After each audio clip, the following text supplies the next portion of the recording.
My wife went on our trip alone, taking all the savings.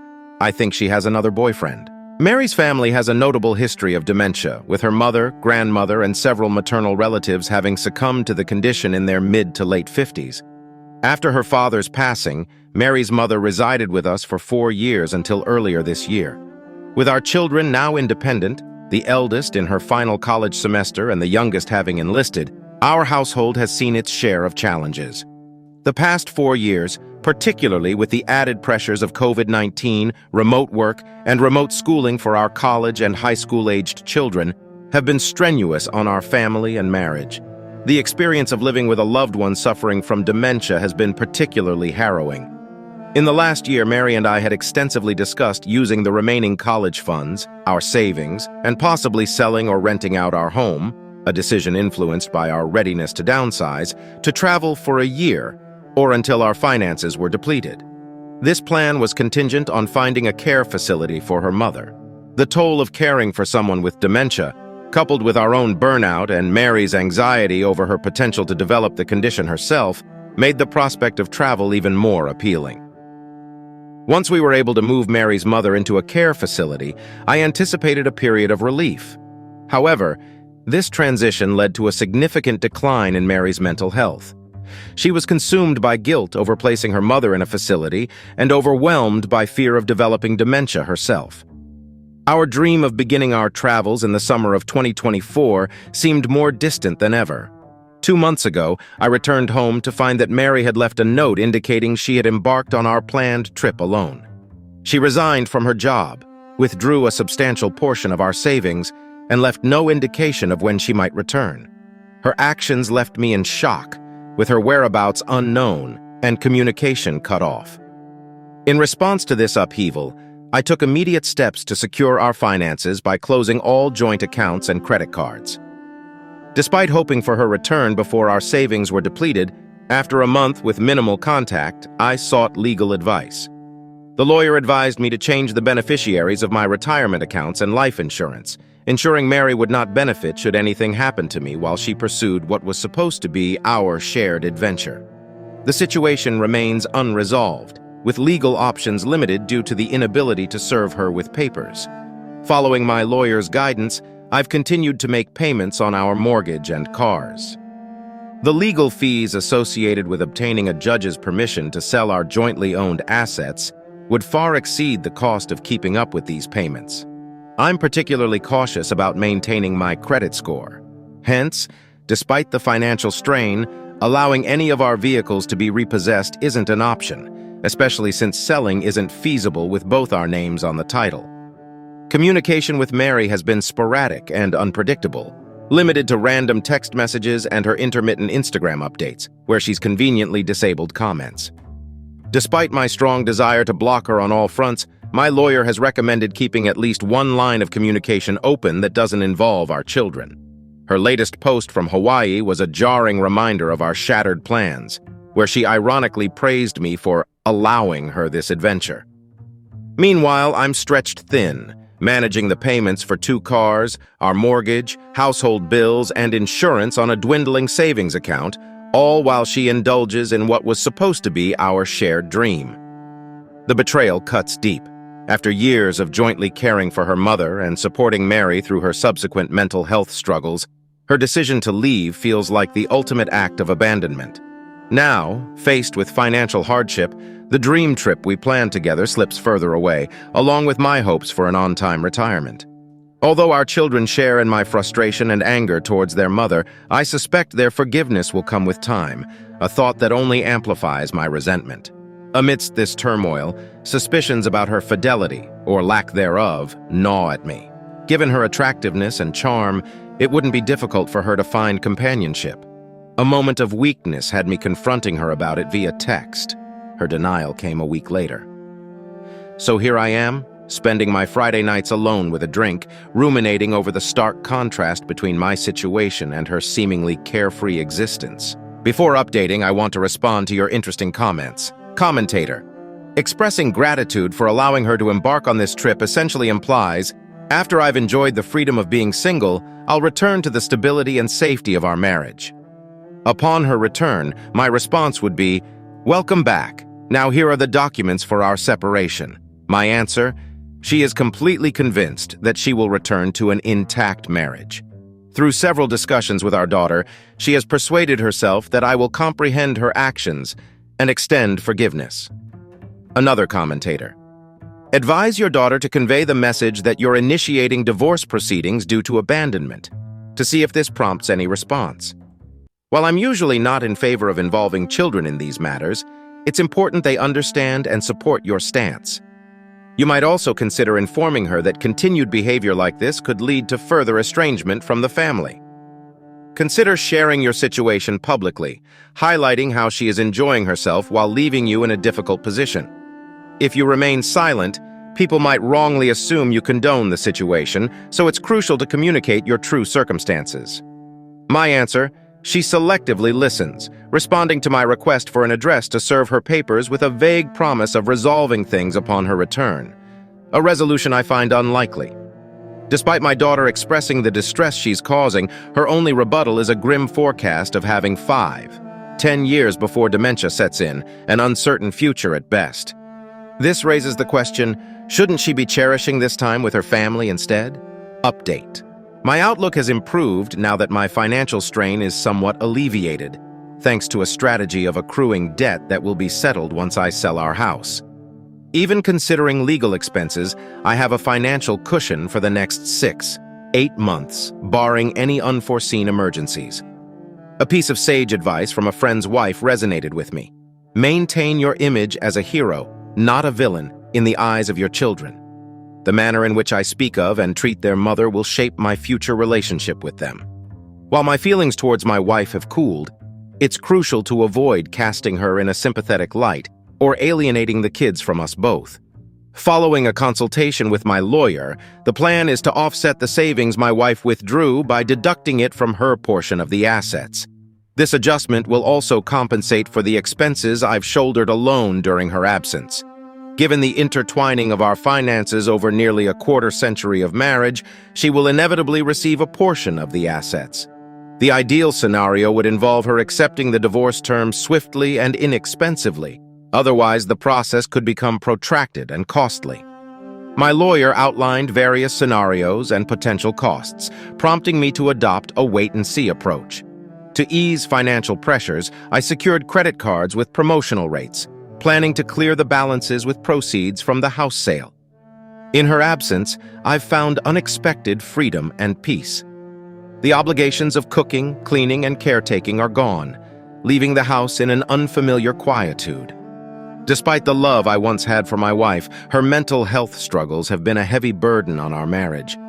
Initially, her absence left me anticipating her return at every turn, but now the thought of her coming back fills me with dread. Her return means facing the divorce proceedings, preparing the house for sale, dividing our belongings, and finding new accommodation.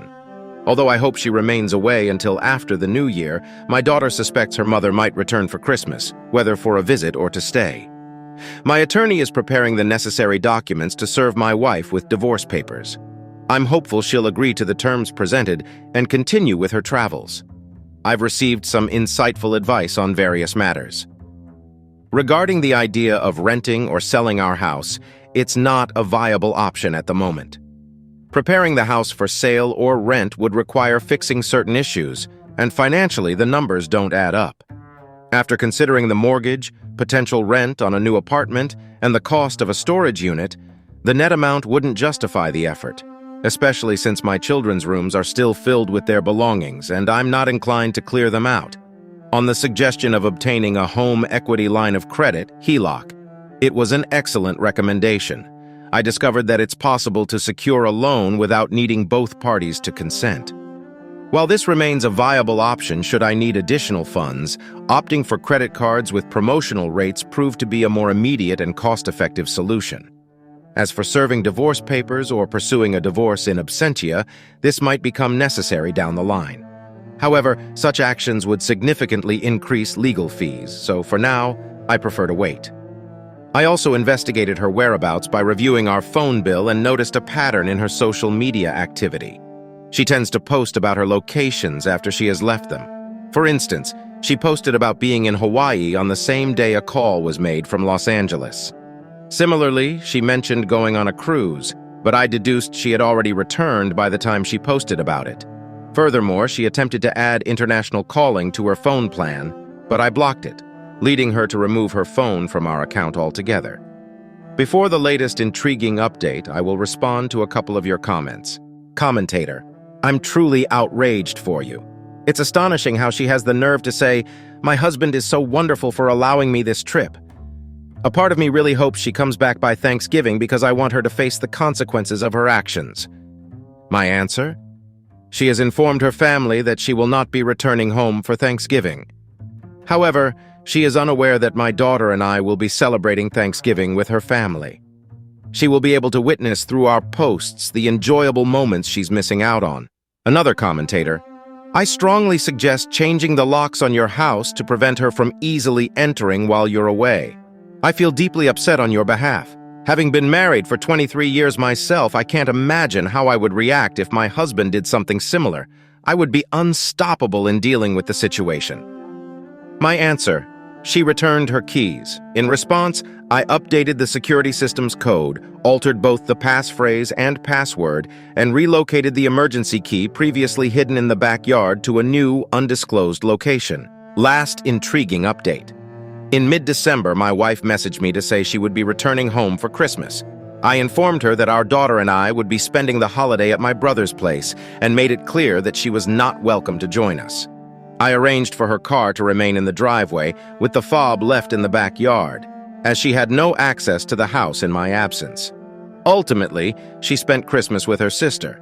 Upon our return, I had a meeting with her but chose to approach it without confrontation, aiming not to show any significant emotional reaction to avoid giving her the impression that her actions deeply affected me. Her surprise at my emotional detachment was evident, and it seemed to unsettle her that I didn't express much emotion. Not even anger. My primary goal was to persuade her to agree to a divorce. This account summarizes several meetings we had, both with and without our daughter present. As of now, our daughter has not wished to meet with her mother one-on-one. I questioned her about her decision to leave without any notice. She explained that she didn't want to delay her departure by a year, fearing persuasion against her decision, the desire to stop working, and a wish to leave before her mental health deteriorated further.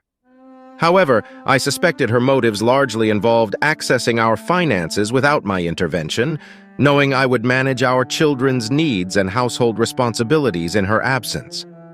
Our original plan was to embark on a journey in the summer of 2024 for various reasons, including ensuring our daughter's graduation and employment, preparing our house for sale, and securing financial stability without immediate employment or housing upon our return. However, during the planning phase, my wife began to doubt whether she wanted to return to our previous lifestyle at all, questioning the desire for full-time employment or a permanent residence post-trip. She felt uncertain about her future desires, but believed she couldn't explore these feelings through discussions with me. I reminded her that the purpose of our trip was to jointly explore and decide on our future direction. When asked why she didn't opt for a divorce before leaving, thus avoiding secretive actions and financial deceit, she claimed she didn't want a divorce, but rather hoped we could adapt to the lifestyle she envisioned. I countered that marriage doesn't work on unilateral decisions. Through conversations and messages with our daughter, her family, and my own communications with her, it became apparent to my wife that I might not forgive her actions. A correct assumption. Consequently, she began contemplating a future potentially without me, which I had hoped might lead her to reveal unrealistic or impulsive plans. However, the discussion remained focused on the immediate issues at hand. My wife has expressed a desire to embrace a lifestyle as a digital nomad, aiming to work part-time and remotely while living in various locations. She attempted to persuade me to join her on this journey, but the trust between us has been irrevocably broken, and my feelings for her have faded. Although the idea of traveling for a few years might seem appealing, she currently lacks employment and any concrete plans. Given her age, this nomadic lifestyle, devoid of close friends or family, seems unsustainable and potentially lonely in the long run. I hope she finds a way to make it work independently so that she does not attempt to reinsert herself into our lives. 1. Regarding our children, our son has had minimal contact with her since her departure, responding to her attempts to reach out with brief texts. He mentioned she expressed a desire to meet him, but he declined, citing busyness and his living situation in the barracks as reasons to avoid such a meeting. Our daughter, on the other hand, has ceased all communication with her mother, transitioning from worry to anger upon realizing that her mother's actions were driven by selfishness rather than a mental health crisis. I am primarily concerned with my daughter's well-being and happiness and will support whatever decision she makes regarding their relationship.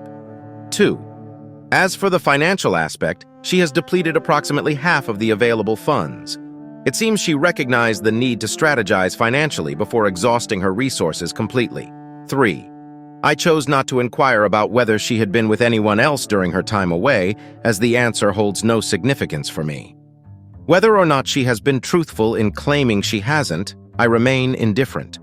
My avoidance of the question reflects my lack of interest in reconciling or how it might influence our children's perceptions of her. 4.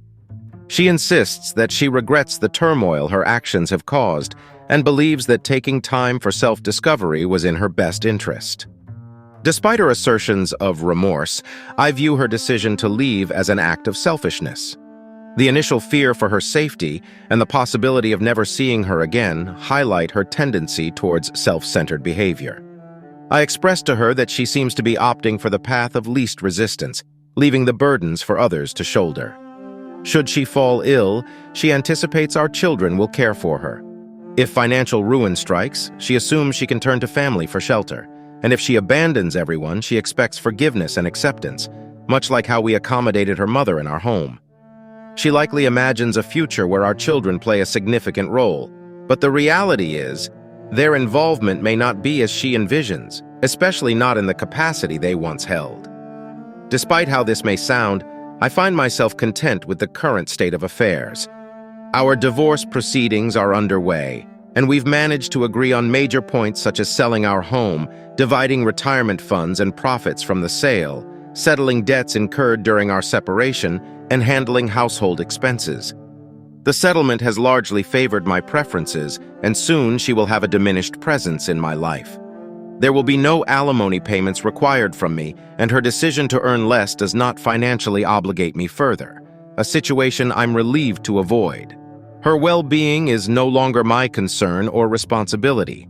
I've considered re-entering the dating scene and was pleasantly surprised to discover that being a 50-year-old man, financially stable, physically fit, and with grown children is quite appealing. While I'm not overwhelmed with attention, the interest I've received has been flattering and enjoyable. After recalculating my finances, it's clear I'll manage well on my own once all is settled. This isn't the scenario I envisioned for myself at 50, navigating a divorce and seeking solace in online forums, but I find myself more at peace than I've been in years. I'm even looking forward to planning a vacation just for myself. I will answer some interesting comments from you. Commentator, your thoughts have often crossed my mind, particularly during the Christmas season. It brings me joy to know that you found a way to sort things out and are in a good place now. Your soon-to-be ex-wife's actions reflect her selfishness and lack of foresight. Eventually, she'll come to understand the magnitude of her mistake and the valuable relationships she has forfeited. I wish you all the best in your dating endeavors. And as others have mentioned, I'd recommend focusing on those who are 35 and older. Here's to a future filled with happiness and love for you. My answer: many women in that age group are either already mothers to young children or are considering starting a family in the near future. There's absolutely nothing wrong with that. However, I've already experienced raising children. Another commentator: you are truly a great catch. Just a friendly piece of advice: avoid dating anyone younger than 30. Here's to embarking on a new chapter in your life. Cheers! My answer: I've recently found myself in a quieter, child-free household. As for my dating preferences, I'm not looking to date someone with young children or someone who desires to have children in the future. Not that it would change anything. I've made certain decisions a while back to ensure that's not a possibility for me. Friend, how do you like this story? Write about it in the comments. Let's get 1,000 subscribers on this channel together. Love you.